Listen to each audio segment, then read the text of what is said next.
Hello, আসসালামু আলাইকুম। This is Miran, welcome back to my channel. শুটকির মরিচ খোলা বানানোর জন্য এখানে লাগবে শুকনা মরিচ। শুকনা মরিচটা আমি আগের দিন রাতে পানিতে ভিজিয়ে রেখেছিলাম, একদম ফুলে টইটুম্বর হয়ে গেছে। সাথে লাগবে 2টা রসুন আর পেঁয়াজ কুচি 1 কাপের মতো, আর লবণ দিয়ে এখন আমি সুন্দর করে মরিচগুলো বেটে নিব। মরিচের বোটাটা আমি যখন বাটবো তখনই ফেলে নিব। আসলে আমি মরিচগুলো ভিডিও করার সময় ঠাস করে পাটাতে দিয়ে ফেলছিলাম, বাছিনি। এই জন্য আমি ভাবলাম যে বাটার সময় আমি একটা একটা করে বেছে বেছে ফেলে দিব। তো আমি সুন্দর করে রসুন, পেঁয়াজ, তারপর মরিচ এগুলো বাটতেছি, আর সাথে শুটকিটাও দিয়ে দিলাম। আজকে যে শুটকিটা দিয়েছি এটা কি চাপা যেন বলে, আমি এটার নাম জানি না। এই শুটকিটা এত সুন্দর ফ্লেভার আসে। শুটকিগুলো কিন্তু আমি নর্মাল পানি দিয়ে তারপর গরম পানি দিয়ে ধুয়েছি, আর টালিনি, যেহেতু এটা আমি আবার তেলে বাগার দিব, এই জন্য টালিনি। নর্মালি ভর্তা বানালে আমি তেলে নেই। তো আমি মরিচ, পেঁয়াজ, শুটকি সবকিছু একদম মিহি করে বেটে নিয়েছি, আর খুব সুন্দর করে মিহি করে বাটতে হবে। তো যাই হোক, এখন আমি একটা বাটিতে উঠিয়ে নিলাম। আজকে আমি তোমাদেরকে হেয়ার উইশ বাই মাইমোনা পেজের একটা অর্গানিক অয়েল দেখাবো। বর্তমানে আমাদের কিন্তু সব থেকে বড় সমস্যা চুল পড়া, চুলের আগা ফাটা। সো সব সমস্যার সমাধান হবে একটা তেলে, যেটা ব্যবহারে তোমাদের চুল পড়া কমিয়ে নতুন চুল গজাতে সাহায্য করবে, চুলকে ভেতর থেকে মজবুত করে চুল লম্বা করতে সাহায্য করবে, প্লাস চুল পড়া রোধ করে চুলকে প্রাকৃতিক ভাবে উজ্জ্বল করবে, চুলের আগা ফাটা রোধ করবে, সাথে সাথে বেবি হেয়ারও গজাবে, চুলের গোড়া শক্ত করবে, চুল ঘন কালো ও সফট করতে সাহায্য করবে, ড্যান্ড্রফ রোধে সাহায্য করবে।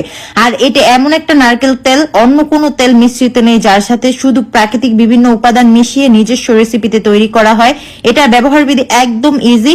ভালো ফলাফলের জন্য সপ্তাহে 3 দিন ব্যবহার করা উত্তম। আগের দিন রাতে স্কাল্প পুরো চুলে অ্যাপ্লাই করে পরের দিন সকালে শ্যাম্পু করতে পারবা, অথবা আমার মতো শ্যাম্পু করার 2 ঘন্টা আগে ব্যবহার করে তারপর শ্যাম্পু করে ফেলতে পারবা। সাথে একটা কন্ডিশনার ব্যবহার করতে হবে। এটা ছেলে মেয়ে উভয় ব্যবহার করতে পারবে। আর এটা 250 ml এর বোতল ও 500 ml এর বোতল পেয়ে যাবা। আরেকটা কথা, হেয়ার উইশের এই তেলটা কিন্তু original coconut homemade organic oil, তাই উইন্টারে একদম জমে যায়। আর একমাত্র অরিজিনাল তেলই উইন্টারে জমে। কেউ চাইলে ফ্রিজে রেখেও টেস্ট করতে পারো। আর হেয়ার উইশ পেজের কিন্তু অথেন্টিক অনেক রিভিউ আছে, আর এই পেজের রিপিট কাস্টমারও অনেক, যারা ইউজ করে উপকার পেয়ে আবার এসেছে।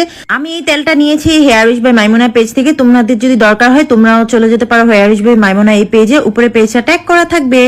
এখন মরিচ খোলাটা ভাজার পালা। তো আমি এখানে তেল দিয়ে দিলাম 1 কাপের থেকে একটু কম, তারপর পেঁয়াজ কুচি দিয়ে দিলাম 1 কাপ পরিমাণ, যেহেতু আমি পেঁয়াজ বাটাও দিয়েছি এই জন্য একটু পেঁয়াজ কুচিটা একটু কম দিলাম।